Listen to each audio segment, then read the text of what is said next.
तो चलिए आज की इस वीडियो क्लास में सभी बच्चों का स्वागत है। और प्रश्नावली 10.2 का 7, 8, 9 क्वेश्चन रह गया था, वो आज हम लोग करेंगे।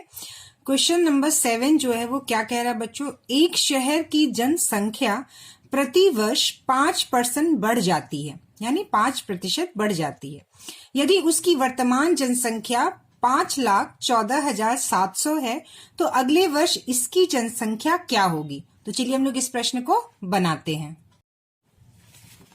तो चलिए बच्चों, मैंने यहाँ प्रश्न को अपने कॉपी में लिख लिया है और अब हम लोग इसको हल करते हैं। तो यहाँ पर क्या कह रहा है कि प्रति वर्ष 5% जो है वह जनसंख्या बढ़ जाती है।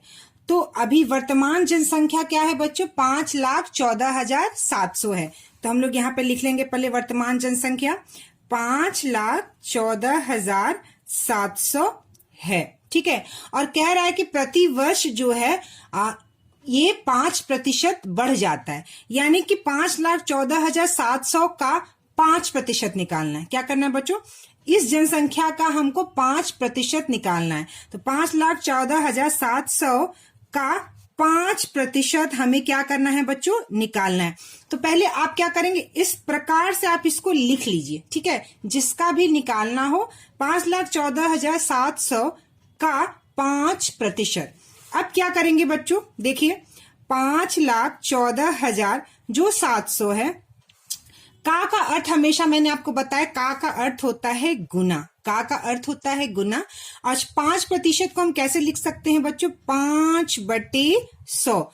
5% को हम कैसे लिख सकते हैं, 5/100।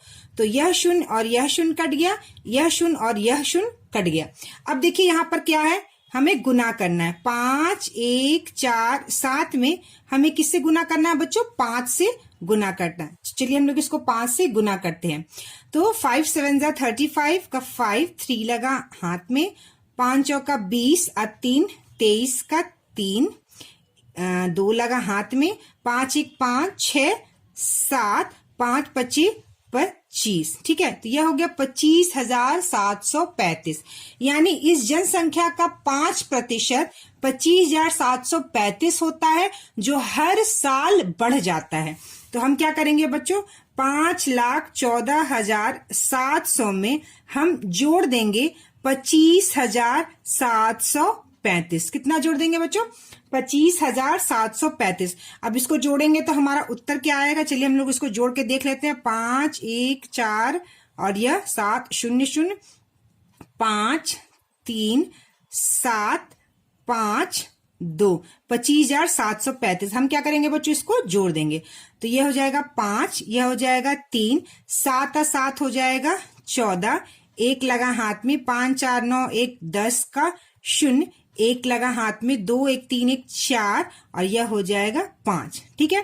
तो यह हो जाएगा आपका उत्तर। कितना उत्तर हो गया, 5 4 0 4 3 5, ठीक है बच्चों। यह क्या हो गया बच्चों, हमारा उत्तर हो गया 5,40,435, ठीक है। तो अगले वर्ष इसकी जनसंख्या क्या होगी, तो वर्तमान जनसंख्या यह है, इसमें 5% हमने निकाल लिया, उस 5% को हमने वर्तमान संख्या में जोड़ दिया। तो अगले वर्ष जो जनसंख्या होगी वो 5,40,435 होगी, ठीक है। अब हम लोग नेक्स्ट क्वेश्चन की तरफ बढ़ते हैं, क्वेश्चन नंबर 8। तो चलिए अब हम लोग देखते हैं प्रश्न संख्या 8। किसी विद्यालय के छात्र संघ के निर्वाचन में अध्यक्ष पद के लिए 2 छात्रों में सीधी टक्कर थी। यदि विजयी छात्रा को कुल 55% वोट मिले और वह 70 मतों से विजयी हुआ तो कुल कितने वैध मत पड़े और पराजित प्रत्याशी को कितने वोट मिले। तो चलिए हम लोग इसका प्रश्न को हल करते हैं। तो देखिए बच्चों, मैंने प्रश्न को यहाँ पर लिखा हुआ है। अब हम इस प्रश्न को हल करेंगे। तो सबसे पहले 2 बच्चे हैं, 2 छात्र हैं, एक जीता है और एक हारा है। जो जीता है वो 55% उसको वोट मिला है। कितना मिला है बच्चों, 55%, यानी कि जितने भी वोट पड़े हैं वो आपका 100% हो गया, ठीक है। जितना भी वोट पड़ा है वह, जितने भी पूरे वोट पड़े हैं वो 100% हुआ।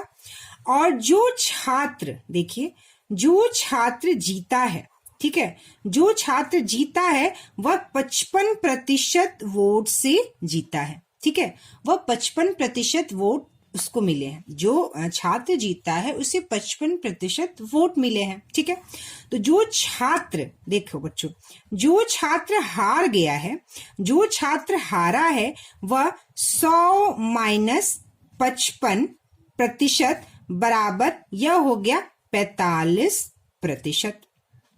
ठीक है, तो देखो जितने भी वोट पड़े, कितने वोट पड़े वो हमें नहीं पता है। ठीक है, हमको तो वो प्रश्न निकालना है, वही हमको प्रश्न में निकालना है। तो जितने भी वोट पड़े ये तो हमें पता है कि वह 100% वोट हुए, जिसमें से 55% वोट जो छात्र जीता है उसको मिला है। तो अगर 100% में 55% वोट जो जीता है उसको मिला है, तो जो हार गया है उसको 45% वोट मिला है। ठीक है, तो अब ये बात देखिए बच्चों कि 55% में से जब हम माइनस करते हैं 45% को, तो हमारा कितना आता है बच्चों? 10%। ये बात समझ में आ गई? ये जो छात्र जीता है 55% और जो छात्र हारा है 45%, मतलब कि 10%।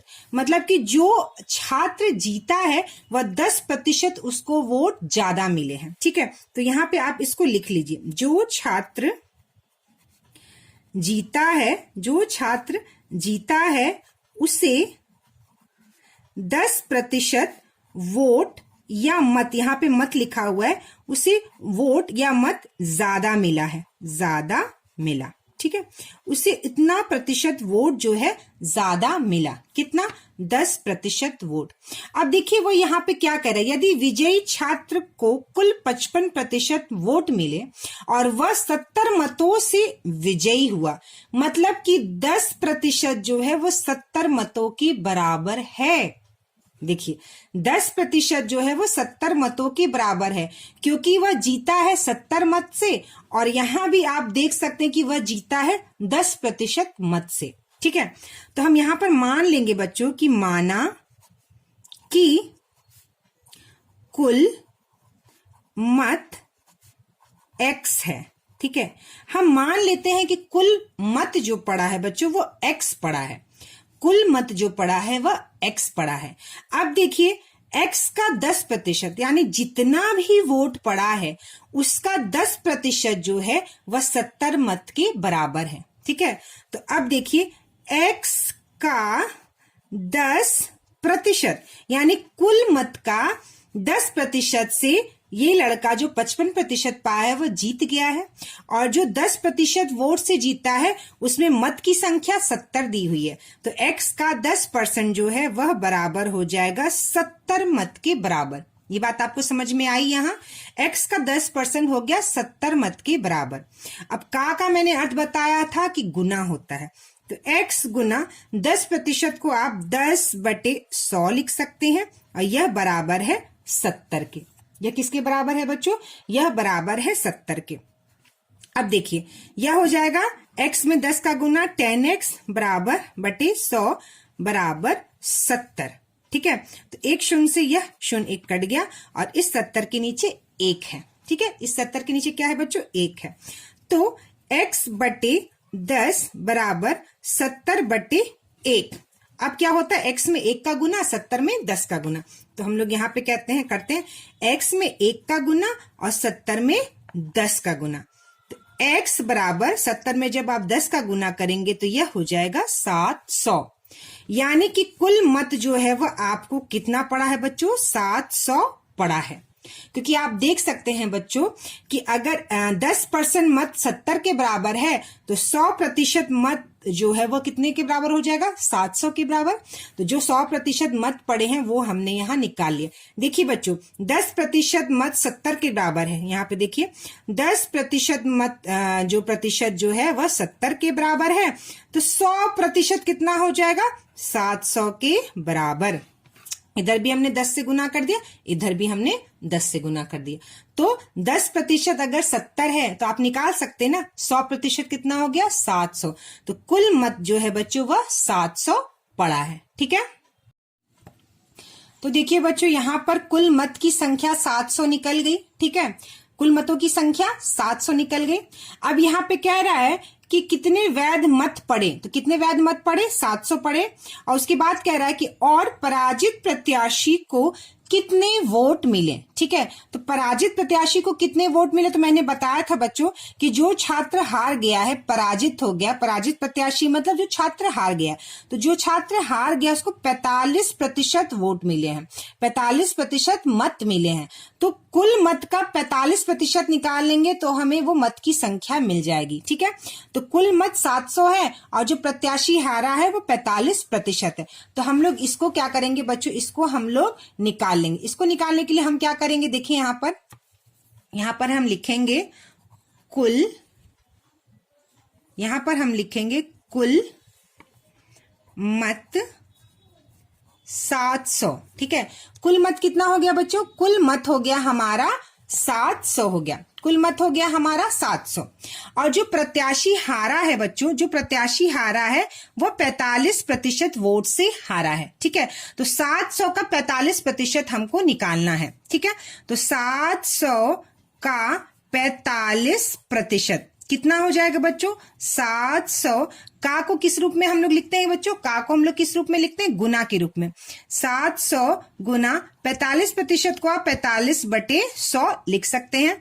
ये दोनों शून्य इसके दोनों शून्य से कट गया, यानी 7 गुना 45। ठीक है, तो 7 25 35 का 5, 3 लगा हाथ में, 7 चौका 28, 7 3 31, यानी 315 मत। ठीक है, तो जो छात्र हार गया है, जो पराजित प्रत्याशी है, उसको 45% वोट मिले हैं और कुल वोट का 45% 315 होता है। ठीक है, तो उसे कितना मिला बच्चों, 315 मत उसको मिले हैं। तो चलिए बच्चों हम लोग नेक्स्ट क्वेश्चन की तरफ बढ़ते हैं। हमारा अगला प्रश्न क्या कह रहा है, एक कुर्सी और एक टेबल की कुल कीमत 2800 रुपए है। ठीक है, यदि कुर्सी की कीमत टेबल की कीमत से 40% कम है तो कुर्सी की कीमत बताइए। ठीक है, अब देखिए बच्चों, इस तरह का प्रश्न थोड़ा सा डिफिकल्ट होता है, लेकिन अगर आप इस प्रश्न को बारीकी से समझिएगा तो आपको यह प्रश्न बिल्कुल भी कठिन नहीं लगेगा। ठीक है, तो सबसे पहले इस तरह को प्रश्न को हल करने के लिए हमें दो चीजों की कीमत दी गई है। ठीक है, टेबल और कुर्सी दोनों की कीमत दी गई है। ठीक है, इसमें हमें क्या करना होता है कि एक किसी भी चीज की कीमत को x मानना पड़ता है। ठीक है, इस तरह के प्रश्न में क्या करेंगे, किसी एक की कीमत को हम x मानेंगे। अब यहां से हम प्रश्न के आधार पर देखेंगे कि किसकी चीज को, माने किसकी कीमत को हम x माने, टेबल की कीमत को x माने कि कुर्सी की कीमत को x माने। इसके लिए हमको प्रश्न को देखना होगा और प्रश्न में ये दिया है कि कुर्सी की कीमत टेबल की कीमत से 40% कम है, यानी टेबल की कीमत से कुर्सी की कीमत कम है। तो यहां पर ये ज्यादा अच्छा रहेगा कि टेबल की कीमत को हम x मान ले। ठीक है, तो यहाँ पे बच्चों क्या करेंगे, हम टेबल की कीमत को x मान लेंगे। यह हो गया हमारा टेबल का कीमत। तो टेबल का कीमत क्या हो गया, x हो गया। अब देखिए बच्चों, हमको कुर्सी की कीमत को समझना है कि यहाँ पे कुर्सी की कीमत किस प्रकार प्रश्न में दिया हुआ है। कह रहा है कुर्सी की कीमत टेबल की कीमत से 40% कम, टेबल की कीमत से 40% कम, यानी कि 40% किसका निकालना है बच्चों, टेबल का। टेबल की कीमत से 40% कम, तो टेबल का 40% पहले हम निकालेंगे। तो टेबल का कीमत x दिया हुआ है, तो टेबल का कीमत x दिया हुआ है, तो टेबल की कीमत से 40%, यानी टेबल की कीमत 40%, x का 40%, क्योंकि टेबल की कीमत x है। तो हम यहाँ पे लिखेंगे बच्चों x का 40%। ठीक है, तो x का 40%, ठीक है, टेबल की कीमत से 40% कम है। तो पहले तो हम टेबल की कीमत का 40% निकाल लिए और कह रहा है टेबल की कीमत से 40% कम, टेबल की कीमत, और यहाँ पे यह हो जाएगा टेबल की कीमत से कम, यानी कि कम का मतलब यानी उसका माइनस करेंगे। तो अब देखिए इस तरह को, टेबल का कीमत x कम है x का 40%, टेबल की कीमत से कम है को हमने माइनस लिखा 40%। तो यहाँ 40% किसका दिया है बच्चों? टेबल की कीमत। ठीक है, तो टेबल की कीमत का जो 40% है वह टेबल की कीमत से उसका 40% कम जो है यह आपका कुर्सी का कीमत निकल गया। यह क्या निकला बच्चों? आपका कुर्सी का कीमत निकल गया। ठीक है, तो यहाँ पे जो कुर्सी का कीमत है वो यह हो गया। तो x जोड़ का जोड़ लिखेंगे हम, और x माइनस यहाँ पे हम लिखेंगे x माइनस x का 40%, और यह बराबर है 2800 रुपए के। यह बराबर है 2800 रुपए के। बात को समझिएगा, टेबल का कीमत x है, कुर्सी का कीमत जो है कह रहा है टेबल की कीमत से 40% कम। तो टेबल की कीमत x, ये जो टेबल का कीमत है, टेबल का कीमत x उससे कम है उसका 40%। किसका 40%? टेबल का 40% कम है। तो यह टेबल का कीमत, यह कुर्सी का कीमत, और यह दोनों कीमत जो है वो 2800 रुपए के बराबर है। अब हम इसको हल करेंगे। हम इसको का को क्या लिखते हैं बच्चों? गुना के रूप में लिखते हैं। तो हम यहाँ पर लिखेंगे बच्चों x plus x minus x plus, यह प्लस ये वाला प्लस है, x माइनस x का हम गुना कर देंगे। 40% को हम 40/100 लिख सकते हैं, और यह बराबर है 2800 के। ठीक है, इस शून्य से यह शून्य कट गया, 2 दूनी 4 और 2 पचे 10। ठीक है, अब हम इसको आगे हल करेंगे। तो x प्लस x माइनस 2 में x का हम गुना करेंगे, तो यह हो जाएगा 2x, और यह हो जाएगा बटे 5 बराबर 2800। ठीक है, यह हो गया हमारा। x और s को जोड़ देंगे तो कितना हो गया बच्चों? यह हो गया 2x माइनस 2x बटे 5 बराबर 2800। यह हो गया। ठीक है, अब किसी भी संख्या के नीचे 1 होता है। अब हम क्या करेंगे बच्चों? इसका एलसीएम लेंगे, तो यह हो जाएगा 5। 1 से 5 को भाग देंगे 5 बार में, 5 दूनी यह हो जाएगा 10x माइनस 5 में 5 से भाग देंगे 1 में 2x का गुना करेंगे 2x बराबर 2800। ठीक है, यह हो गया। अब इसके भी नीचे क्या है? 1 है।